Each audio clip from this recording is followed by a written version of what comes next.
ZEE5 ಇರುವಾಗ ನೀವು ನಿಮ್ಮ ನೆಚ್ಚಿನ ಶೋಗಳನ್ನ ಎಂದಿಗೂ ಮಿಸ್ ಮಾಡಿಕೊಳ್ಳುವುದಿಲ್ಲ. ಅದು ಸಂಪೂರ್ಣ ಉಚಿತವಾಗಿ. ನನ್ಗೆ ನಿಮ್ ಯಾಕೆ ಕೋಪ ಬಂದೈತೆ? ಕೋಪನ ಯಾಕೆ ಮಲ್ಲಿ? ಅಂಥದ್ದೇನು ಮಾಡಿದೆ ನಾನು? ಅಷ್ಟಕ್ಕೂ ಈ ಮಲ್ಲಿನ ಮಲ್ಗೆ ಹೋಗ್ತಾರ ಜೋಪಾನವಾಗಿ ನೋಡ್ಕೋತಾ ಇದೀನಿ ತಾನೆ. ಹಿಂಗ್ ಹೇಳಿನೇ ನೀವು ನನ್ನ ಬಾಯಿ ಮುಚ್ಚಿಸ್ಬಿಡ್ತೀರ.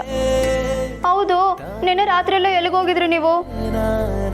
ನಾನು ಆಗ ಬರ್ತಾರೆ ಈಗ ಬರ್ತಾರೆ ಅಂತ ಅದೆಷ್ಟು ಕಾದೆ ಗೊತ್ತಾ? ಒಂದು ಫೋನ್ ಇಲ್ಲ, ಮೆಸೇಜು ಇಲ್ಲ. ಅದಕ್ಕೆ ಬೇಜಾರಾಯ್ತು. ನಿಮ್ ಮ್ಯಾಲೆ ನನಗೆ ಸ್ವಲ್ಪ ಜಾಸ್ತಿನೇ ಕೋಪ ಬಂದೈತೆ. ಅಷ್ಟು ಕೋಪ ಮಾಡ್ಕೊಂಡ್ರೆ ಹೇಗೆ ಮಲ್ಲಿ? ಅದು ಕೆಲಸ ತುಂಬ ಜಾಸ್ತಿ ಇತ್ತು ಮಲ್ಲಿ. ಕೆಲಸದಲ್ಲಿ ಸಿಕ್ಕಾಬಿಟ್ಟೆ ಬ್ಯುಸಿ ಆಗಿಬಿಟ್ಟೆ.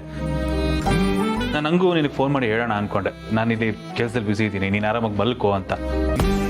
ಅದೇನು ಮಾಡಲಿ, ಮುಳುಗೋಗಿದ್ನಲ್ಲ ಕೆಲಸದಲ್ಲಿ, ಮರೆತುಬಿಟ್ಟೆ. ಅದಕ್ಕೆ ಫೋನು ಮೆಸೇಜ್ ಏನೂ ಮಾಡೋಕ್ಕಾಗಲಿಲ್ಲ. ಸಾರಿ ಮಲ್ಲಿ. ಅಯ್ಯೋ, ನೀವು ಹಿಂಗೆಲ್ಲ ಮಾಡಬೇಡಿ, ಚಂದ ಕಾಣಲ್ಲ. ಚಂದ ಕಾಣಲ್ಲ? ಬೇರೆ ಏನು ಮಾಡಲಿ ಮಲ್ಲಿ? ಮುದ್ದು ಮಾಡಲಿ. ZEE5 ಆಪ್ ಡೌನ್ಲೋಡ್ ಮಾಡಿ ಎಲ್ಲಾ ಸಂಚಿಕೆಗಳನ್ನು ಸಂಪೂರ್ಣ ಉಚಿತವಾಗಿ ನೋಡಿ.